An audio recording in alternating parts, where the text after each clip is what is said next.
I'm approaching this edition of How to Do Life with some trepidation because it's going to make me seem sanctimonious, too serious, and completely out of the mainstream.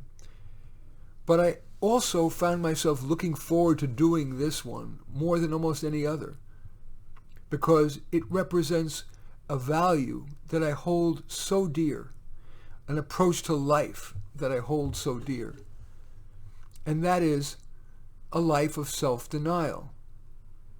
Now, of course, that evokes images of monks traipsing around, shuffling around, and doing nothing but eating, bread and maybe some wine and praying all day. But it can be completely secular, and the version that I'm proposing is completely secular. But it's one that I deeply believe is at least under-considered. I am fully aware that the vast majority of the people who will be listening to this are going to reject it, because after all, most people define the goal of life as to maximum happiness for themselves, pleasure, perhaps meaningful work, work-life balance, laughing, fun, sensory pleasures. And I'm going to make the argument for this unbelievably ascetic, orthogonal, it's a fancy word for saying opposite approach to life, which is to maximize the number of minutes that you spend doing what will be good for your sphere of influence or the world ideally, independent of whether it gives you pleasure. Of course, you'll get the pleasure of knowing that you're doing something virtuous, but other than that, it's a pretty self-denying existence. So what am I referring to? I'm referring to having to be, the self-denying person would be only minimally materialistic. Aspire to nothing material other than the very basics for living, a safe and quiet roof over your head, basic decent food, maybe basic health care, and enough money to give yourself little pleasures to keep you going. Binge watching Netflix, or a pair of running shoes, or whatever. But basically, a minimally materialistic lifestyle. Why is that so? And that is self-denying. But why is it beneficial? Because once you're freed from the standard valuing of the middle class home and cars and clothing and vacations and jewelry and going out to restaurants and all that, and by the way, an occasional going out to a modest restaurant is hardly a violation of the self-denying life. I'm not being quite that extreme. But denying most of that stuff, what that does is it frees you to do work that is maximally contributory. Most jobs are not. All work is worthy, whether you're a ditch digger or you're a CEO, has got value. No question. Dishwasher, even, making sure that the particles of food are taken off the plate both for health reasons and it looks more appetizing. But most work is not maximally contributory.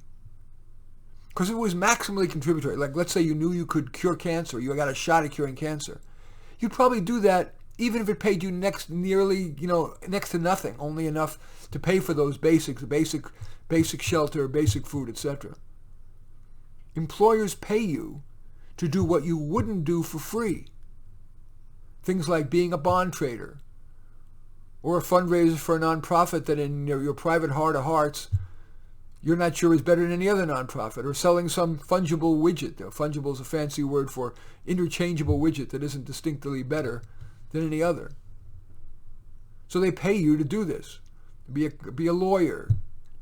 Even being a doctor can be extraordinarily draining. Believe me, I know. My most common clients are doctors and lawyers. And believe me, they suffer burnout, substance abuse, etc.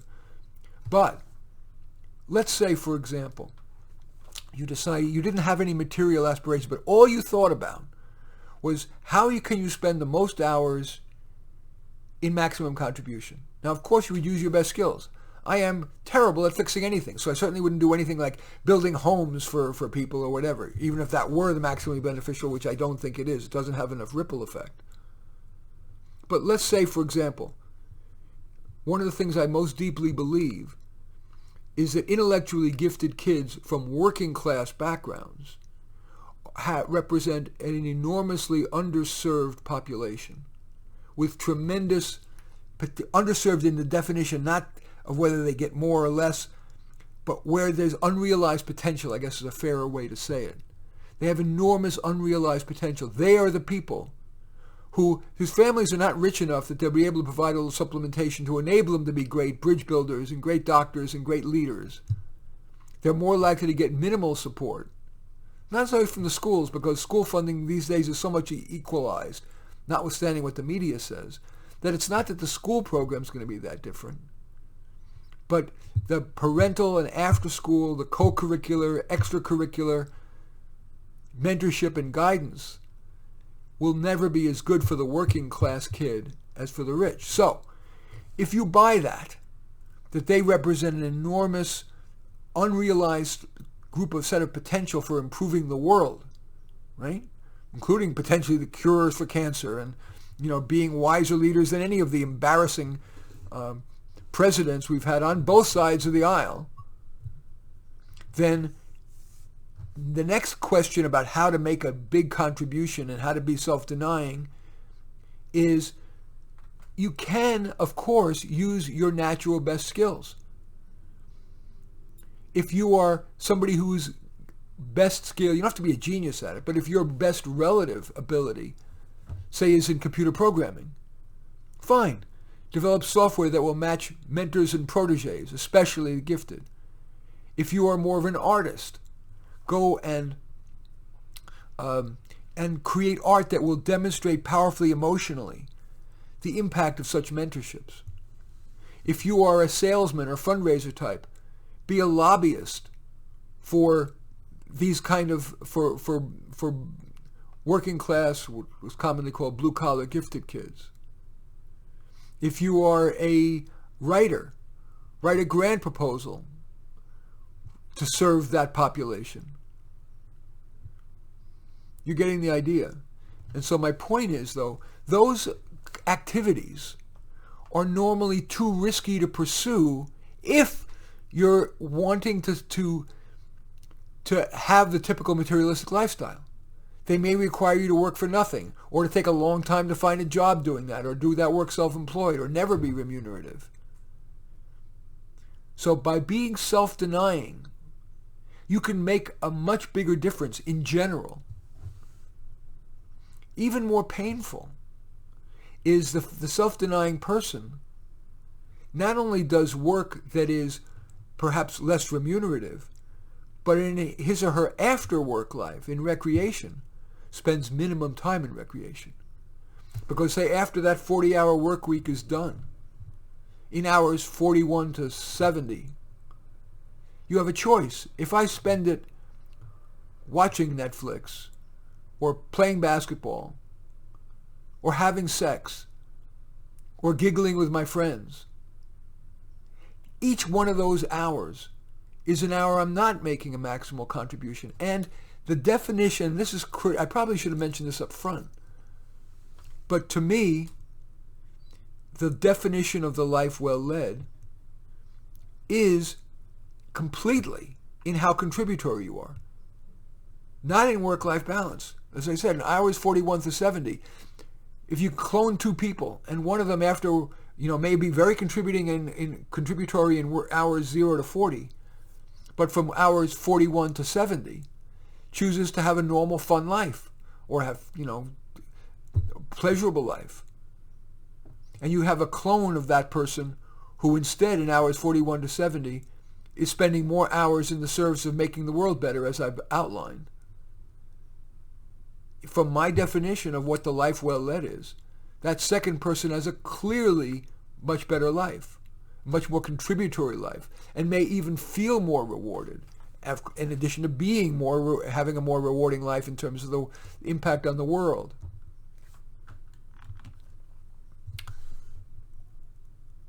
So The self-denying person has to pay a big price. They're spending nearly every waking moment in the service of making the world better. Hours 40, 0 to 70, as many as possible. Now, the typical objection is that, oh, if you work that hard, you're going to get sick or you'll burn out. I have not found that to be true, not just for myself, but for many people who are most devoted to a life of sacrifice, self-denial. As long as you're doing work that you are naturally good at, and I gave examples of the kind of ways in which you could use your natural best strengths or your acquired best strengths in the service of making the biggest difference possible. Doing that for hours 41 through 70 is less likely to make you burn out because you're doing something you're naturally good at. You're doing it for something important. And implicit, and I hadn't thought about this before, but you're retaining a measure of control. What causes stress, burnout, and health problems is often a lack of control. Having somebody whip you into shape, making you work harder, not being able to predict what your boss is going to want or new surprises. But if you're in more control, and these kind of things that I've talked about, many of them are self-employment, so you've got most of the control. So you're much more likely to be motivated, stay motivated, not get burned out. And of course you could change your focus. You get sick and tired, say, of doing training for mentors and proteges. So you could switch to something else that feels also maximally contributory.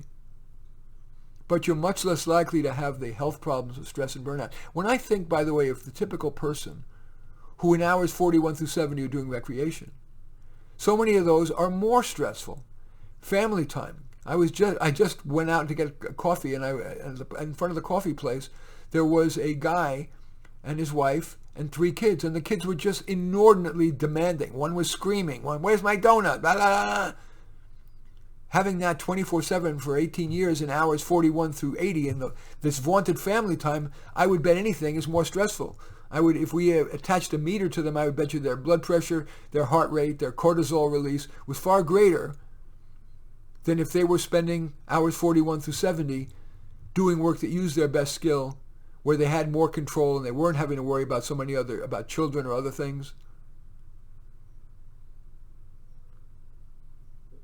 I think about other people, the way they use hours 41 through 70 on the golf course. We've all heard of golfers or tennis players who throw the golf club or the tennis racket, or who get pissed off at themselves or pissed off at others from playing. I've played basketball my whole life, and while I'm not the kind who loses his temper, there certainly were guys that would cheat deliberately, and you can be sure that they were more stressed in their, quote, recreation than a person would be had they spent hours 41 through 70 using their best skills in something that was going to make the biggest difference in the world.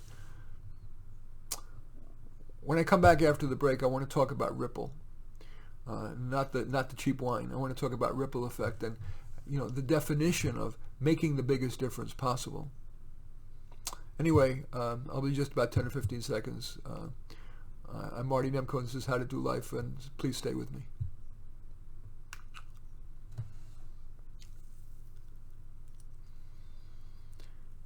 Thank you for staying with me. I promised I was going to talk about ripple effect. Implicit, and maybe even somewhat explicit, in what I've been saying before was the primacy of spending every minute possible, certainly every hour possible, trying to make the biggest difference possible. But that begs the question of how does one determine what is the biggest difference possible? The conventional answer is helping the people with the greatest deficit. That's why so many people donate to the poor. That's why Biden's administration is talking about more and more for the poor, for African Americans, for Palestinians rather than Israelis, for quote, developing nations, for the disabled, or as the New Testament would say, the least among us. But I would like to proffer a very different definition. Because while our heartstrings may maybe tugged, for example, when we watch the commercial of the poor, forlorn-looking dog sitting in a cage in a pound. If we really care, and not just want a virtue signal, if we really care about making a difference, we're going to ask what every battlefield medic knows to triage. He or she has limited supplies. It is unethical of that medic to use those supplies on those who are the sickest, even though they're screaming the loudest.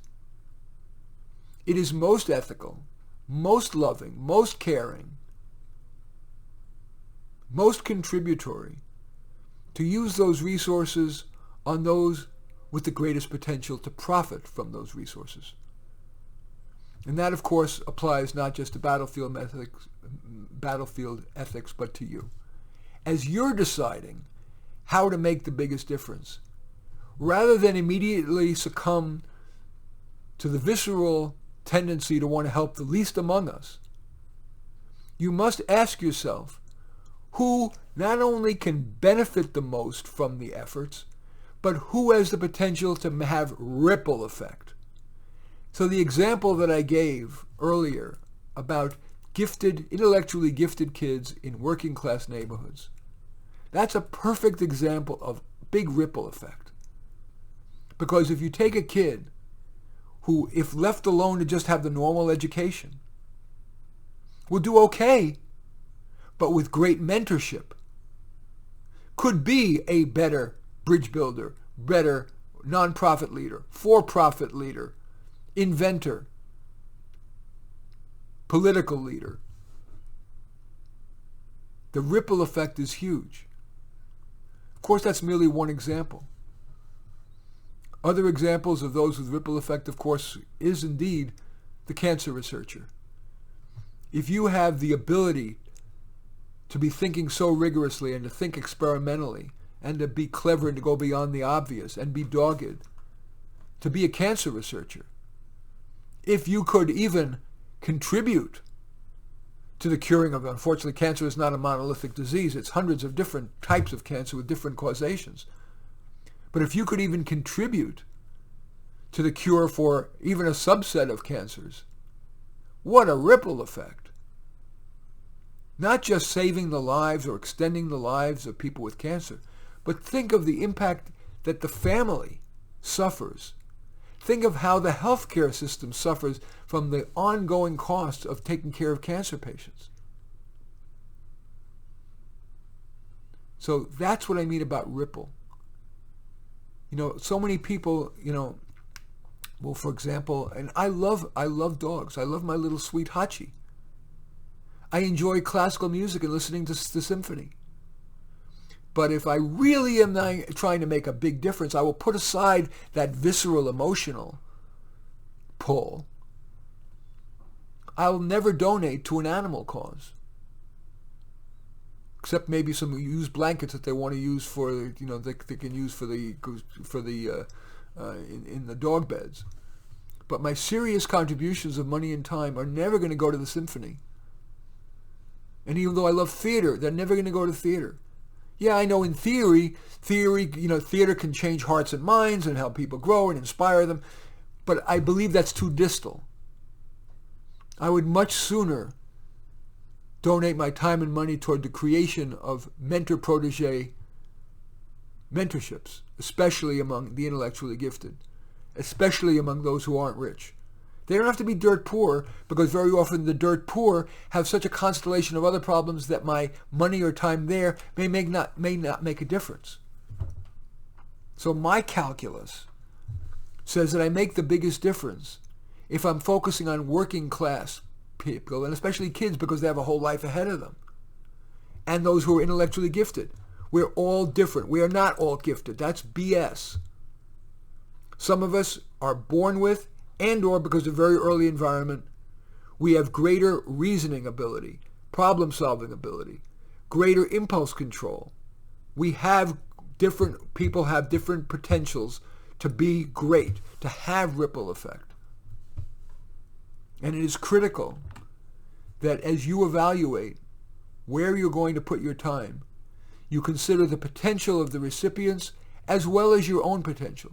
For example, I cannot fix anything. I am just not gifted in the engineering, home fix-it realm of things. And, my father was pretty good at it. But I was never picked it up. I had never had that instinct. So it would be not a good use of my time to be somebody who's going to devote time to fixing up houses, even for people who would then have enormous potential for ripple effect. But my best skills are two: thinking on my feet, thinking rigorously, and playing the piano. Now, playing the piano does not have much ripple effect, so I do it in only little bits of spurts. I make YouTube videos of me playing the piano. I just did one in which I gave a piano lesson on how to play the piano with feeling by playing Mary Had a Little Lamb, and in sterile ways and then ever more feeling ways. But my point is, you must, if you're really interested in a life of contribution, you must focus on ripple effects. So let's turn into summary mode now. So, nothing could seem more anathema to most people than a life of self-denial. In Western cultures especially, we believe in buying our way to happiness, or having sex on our way to happiness, sports, entertainment, music, fashion, our way to happiness. And yet we all know people who are hyper wealthy, who sit in their mini manses or their full-size manses or their yachts with their third martini or their THC, saying, is that all there is? From where I sit, I want to present this contrarian opinion that just most of society is dead wrong. That the life well led, in fact, is the life of great self-sacrifice. At work, choosing being so non-materialistic that you can choose activities with complete regard to how much difference it's going to make in the world, how much ripple effect. And in recreation time, which I'm terming hours 41 through 70 of a work week, choosing as much as you can to work on those activities that are going to have maximum ripple effect, and foregoing pleasure. Now, of course, it's not binary. It's not like a light switch. It's not all on or off. We all make different choices. And work-life balance can be defined as working 40 hours in the way I've described, being self-denying, but in the other 40, hanging out. It doesn't have to be materialistic hanging out. It can be sitting in, taking a walk with the dog. It could be watching TV or being with family or whatever. So it doesn't have to be all or nothing. But I think you could do worse than to aspire to a life in which you try to maximize, given who you are and your external pressures that you have to adhere to. Somehow we always feel we must capitulate to the family's desire for more time and attention, for example. But consistent with who you are and the exigencies that you can't avoid, or you feel you can't avoid, to try to aim for the life that is typically denigrated, the secular version of the very kindly, generous, society-serving monk, the self-denying life. In any event, I thank you for watching. I apologize if this seems sanctimonious, but it's one of the more honest and I think important talks I can give. I welcome, of course, your positive comments and thumbs up, and accept your thumbs down and criticisms. I'm especially flattered if you do choose to share this on your social media so that my efforts can have broader impact. And in any event, I do thank you for either watching this on YouTube or listening to this episode of How to Do Life. By the way, you can email me at mnemko@comcast.net. That's mnemko@comcast.net. And whether you agree or disagree with me is fine, but let's both be respectful, huh? Anyway, thanks again for watching or listening. I'm Marty Nemko.